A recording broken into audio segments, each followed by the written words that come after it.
choisi le DEP en service de la restauration, vu que j'ai déjà de l'expérience avec les gens en milieu public et j'ai décidé d'approfondir un peu mes connaissances dans ce domaine-là.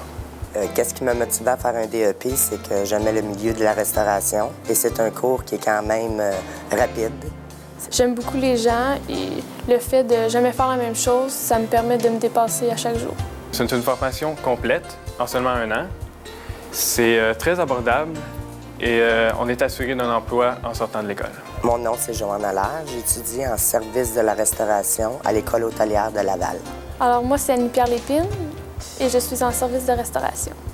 Je m'appelle Dominique Lavallée et j'étudie en service de la restauration. Mon nom est Michel de Hartèche. Je suis enseignant en service de la restauration à l'École hôtelière de Laval.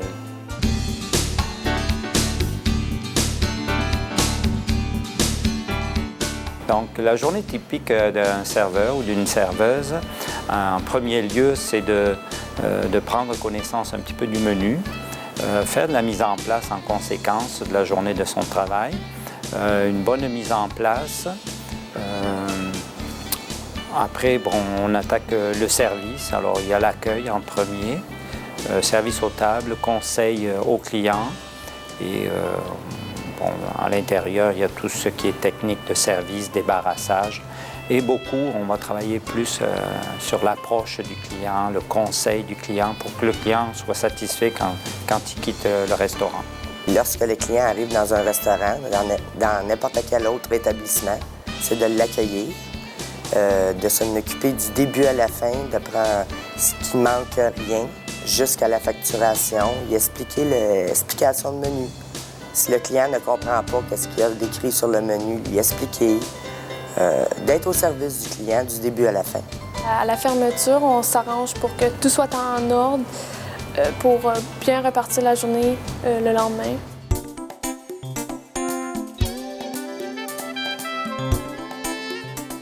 Je crois que les aptitudes nécessaires pour faire ce travail-là, en premier, c'est d'aimer les gens, d'être encore toujours près des gens. Patience, endurance physique, ça prend beaucoup d'autonomie, d'initiative, d'esprit d'équipe, beaucoup de coopération, organisation de travail.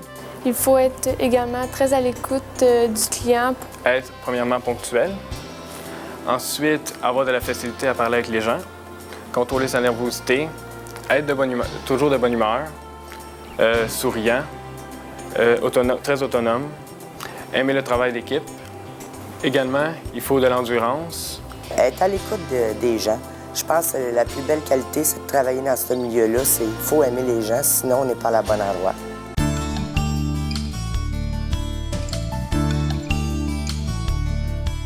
Donc, la durée du programme de service de la restauration est de 960 heures. C'est partagé en 13 modules, dont le dernier est un stage qui est d'application sur tout le contenu, en milieu de travail, bien sûr. Et on peut évaluer en tant que mois, c'est une période de 10 mois à peu près. L'année scolaire peut commencer au mois d'août et terminer, comme je disais, avec le stage au mois de juin. En début d'année, on est plus axé à la théorie et bien sûr, en fin d'année, ça va être plus axé sur la pratique. Le marché du travail demande de plus en plus des gens qui ont une attitude positive vis-à-vis du client. Donc, on travaille beaucoup cette approche avec les clients par des situations, par la salle à manger, par des jeux de rôle. Ils vont apprendre l'accueil.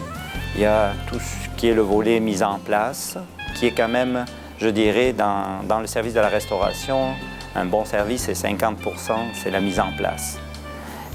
Vous avez aussi tout ce qui est les techniques de service. On parle le service à l'assiette, le service avec plateau, le service au guéridon qui sont avec des flambées devant les clients. On parle du cours de bar, de service de bar, avec la préparation de cocktails, ce qui est bien aimé par beaucoup de la clientèle. On initie aussi les étudiants à, c'est vraiment les bases des vins, reconnaître les vins, faire des associations. Bien sûr que pour ça, il faut connaître les menus. Donc, il y a l'explication des menus où on part vraiment de la base et avec toutes sortes de poissons, de viande, des techniques de cuisson, etc. Puis après, c'est plus des volets techniques. Alors, tous ceux qui ont appris vont être mis en pratique dans la salle à manger. Nous avons une salle à manger à peu près de 80 personnes qui se divise en 2 parties. Il y a un petit côté aussi au niveau du bar. On exécute aussi quelques banquets. Et au niveau de la formation, ça nous arrive aussi d'aller dans des événements spéciaux où c'est des événements de plus grande envergure, où qu'on puisse faire pratiquer les étudiants pour servir 600, 800 personnes. Les enseignants ici à l'école hôtelière, je trouve qu'ils sont formidables. Ils ont une approche avec... Ils ont toujours travaillé dans ce domaine-là. Ils ont fait des grands Hilton, le Sheraton. Ils ont travaillé des 15-20 ans à ces endroits-là. Fait qu'aussitôt qu'il se passe quelque chose, ils savent quoi nous enseigner du métier. Ils sont super.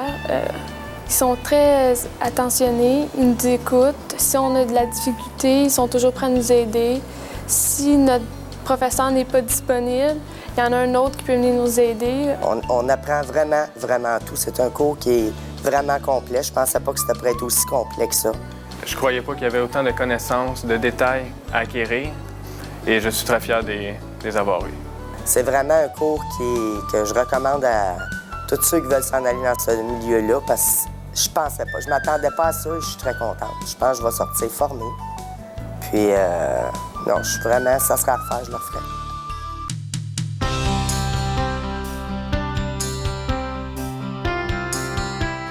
Alors, les perspectives d'emploi pour les finissants sont excellentes.